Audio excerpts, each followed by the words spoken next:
এবার আপনারা জানেন যে এনুমারেশন ফর্ম জমা দেওয়ার শেষ দিন আজই এবং অন্যদিকে তুঙ্গে উঠেছে খসড়া তালিকা প্রকাশের তৎপরতা। আর এরই মাঝে যে পরিসংখ্যান সামনে আসছে, এসআইআর এ এখনো পর্যন্ত বাদের তালিকায় 57.5 লক্ষ। আজই এনুমারেশন ফর্ম জমা দেওয়ার শেষ দিন, মৃত ভোটার হিসেবে বাদ পড়তে পারে 25 লক্ষ। আর ঠিক কি জানা যাচ্ছে বিস্তারিত জানবো, কথা বলবো আমাদের প্রতিনিধি রুমা পালের সঙ্গে। রুমা, আজকে রাত 12টা পর্যন্ত কিন্তু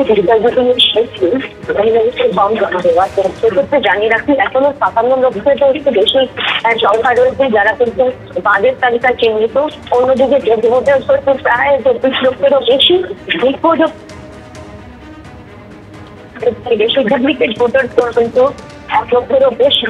এবং সেক্ষেত্রে জানিয়ে রাখি যে এই সংখ্যা কিন্তু আরেকটু বাড়বে এবং যেহেতু আজকে লাস্ট দিন 11 তারিখ এবং 16 তারিখে খসড়া ভোটার তালিকা প্রকাশ পাবে, সেক্ষেত্রে কিন্তু এই সংখ্যা আরো বাড়বে। এবং যেহেতু একদম ডেড ভোটার্সের সংখ্যা কিন্তু নির্বাচন কমিশন থেকে পাঠানো হয়েছিল, সেইগুলো তুমি আমাদের সঙ্গে থাকো, তোমার কথা স্পষ্টভাবে আমরা শুনতে পাচ্ছি না, আবারও যোগাযোগ করছি তোমার সঙ্গে। স্থানান্তরিত হিসেবে বাদের তালিকায় প্রায় 20 লক্ষ নাম রয়েছে, খোঁজ পাওয়া যায়নি এমন ভোটার প্রায় 11.5 লক্ষ। ডুপ্লিকেট ভোটার হিসেবে 13.5 লক্ষ চিহ্নিত করা গিয়েছে। 13,74,660 জন ভোটারের অসঙ্গতি নজরে পড়েছে কমিশনের, এখনো পর্যন্ত এমনটাই জানা যাচ্ছে। আর এ নিয়ে শুরু হয়েছে রাজনৈতিক তরজা। কি বলেছেন শুভেন্দু অধিকারী, পাল্টা কি বক্তব্য তৃণমূল কংগ্রেসের সোশ্যাল মিডিয়া সেলের ইনচার্জ দেবাংশু ভট্টাচার্যের, দেখুন। আপনাকে বলি, স্পেশাল অবজারভার, তারপরে আবার জয়েন্ট সেক্রেটারি পর্যায়ে ডিভিশনে অবজারভার আসার পরে এরা প্যানিকড হয়ে আছে। এরা সৎ নিষ্ঠাবান বিএলওদের উপর আক্রমণ করছে। প্রথমে ওই প্রজেনিতে ঢুকেছিল, বাবা মার নাম চেঞ্জ করে, ওইটা যখন ইলেকশন কমিশন ধরে ফেলে এডিট করাচ্ছে, অপশন দিয়েছে 11 তারিখ পর্যন্ত নিজের ভুল নিজে সংশোধন করো, নইলে বারুইপুরের বিএলও এই আরও অলরেডি শোকজ হয়েছে, তোমাদের অবস্থা হবে, শোকজ হবে, সাসপেন্ড হবে, এফআইআর হবে, বিহারের মতো ভুল করলে জেলেও যাবে। বিজেপির টার্গেট বিরোধী ভোটারদের বাদ দেওয়া। এখন এই যে 13 লক্ষ নাম এখনো পর্যন্ত বাদ গেছে, এদের মধ্যে কতজন মানুষ এই মতুয়া মা ভাই বোনেরা যারা 2002 সালের পরও শরণার্থী হিসাবে এসেছেন, তাদের নাম তো 2002-এর তালিকায় থাকবে না, ফলে তারা তো ভোটার তালিকা থেকে বাদ গেলেন। এখন তাদের যদি নতুন করে ভোটার তালিকায় নাম তুলতে হয়, তাদের সিএ সার্টিফিকেট লাগবে, কিন্তু এখনও অবধি 5,000 জন সিএ সার্টিফিকেট পাননি, অথচ মতুয়া মা ভাই বোনের সংখ্যা 2 কোটির কাছাকাছি। তো সেই জায়গা থেকে দাঁড়িয়ে আলটিমেটলি উত্তরটা বিজেপিকে দিতে হবে, কারণ বিজেপি এদের ভোট নিয়েছে, এদের ভোট নিয়ে বিজেপি সবার আগে এদেরই সর্বনাশ করেছে। বহুদলগুলিতে ভোট কেন্দ্রের সিদ্ধান্তে কড়া নির্বাচন কমিশন। ডিওদের রিপোর্টে শুধুমাত্র 2 বহুদলে বুথ তৈরির সিদ্ধান্ত, শুধুমাত্র দক্ষিণ কলকাতার 2টি বহুদলের নাম রয়েছে রিপোর্টে। রুমা পাল আমাদের প্রতিনিধি রয়েছেন আমাদের সঙ্গে টেলিফোন লাইনে। রুমা, বহুদলগুলিতে বুথ তৈরির ক্ষেত্রে কি পরিকল্পনা কমিশনের? দেখো, কমিশনের কিন্তু পরিকল্পনা আগে থেকে ছিল যে ভাইরাস বিল্ডিং এ বুথ করতে হবে। সেক্ষেত্রে কিন্তু ডিওদের অর্থাৎ জেলা নির্বাচনী আধিকারিকদের বলা হয়েছিল রিপোর্ট পাঠাতে। এখনো পর্যন্ত মাত্র দক্ষিণ কলকাতা থেকে মাত্র 2টি বুথেরই সন্ধান মিলেছে।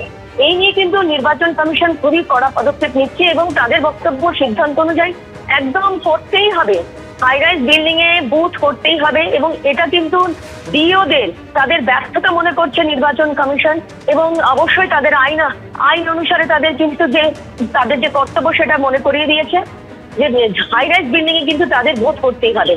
সেই সুবাদে কিন্তু বলে রাখি যে একদম 16 ডিসেম্বর বুথ বিন্যাসের কিন্তু তালিকা প্রকাশ হওয়ার কথা ছিল, সেই সময়সীমাও কিন্তু একদম পিছিয়ে গেছে, আরো বাড়ানো হয়েছে 7ই ফেব্রুয়ারি পর্যন্ত।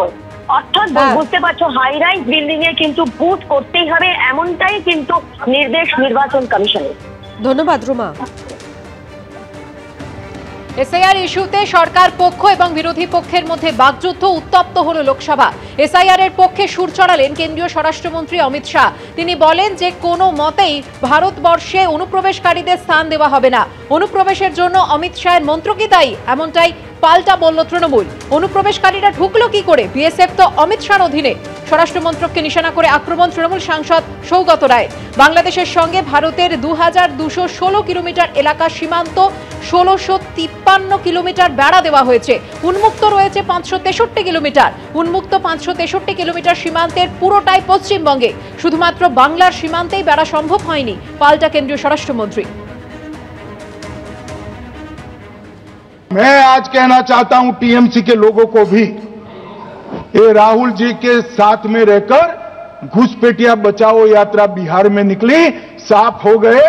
आप भी घुसपैठियों को बचाओगे तो वहां भारतीय जनता पार्टी का विजय तय। অনুপ্রবেশকারী রোহিঙ্গা এরা ঢুকলো কি করে? বিএসএফ তো অমিত শাহর অধীনে, এবং সেটা আমি হাউসের মধ্যেই বলেছি।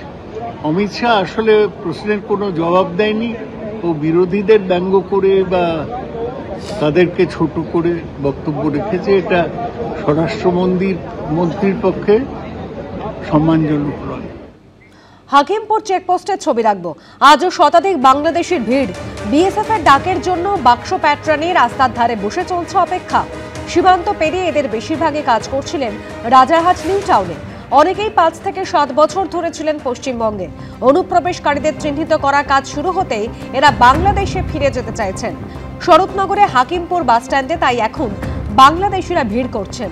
বিএসএফ এর কাছে আত্মসমর্পণের পর এই অনুপ্রবেশকারীদের বাংলাদেশে ফেরত পাঠানো হচ্ছে।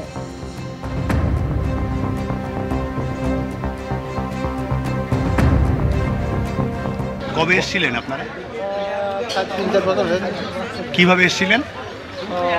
ওই ধামাখালি দিয়ে এসেছিলেন। কাদের হাত ধরে এসেছিলেন?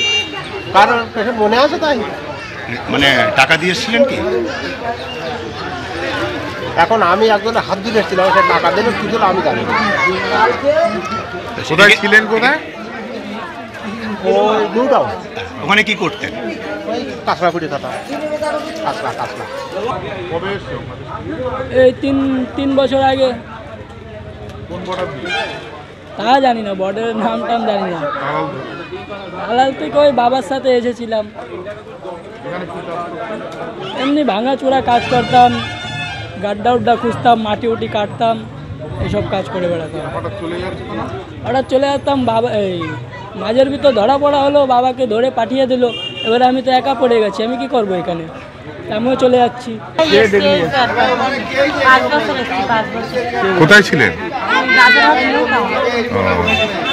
তো অনেকদিন ধরে যাচ্ছে, আপনারা দেরি করলেন না তো?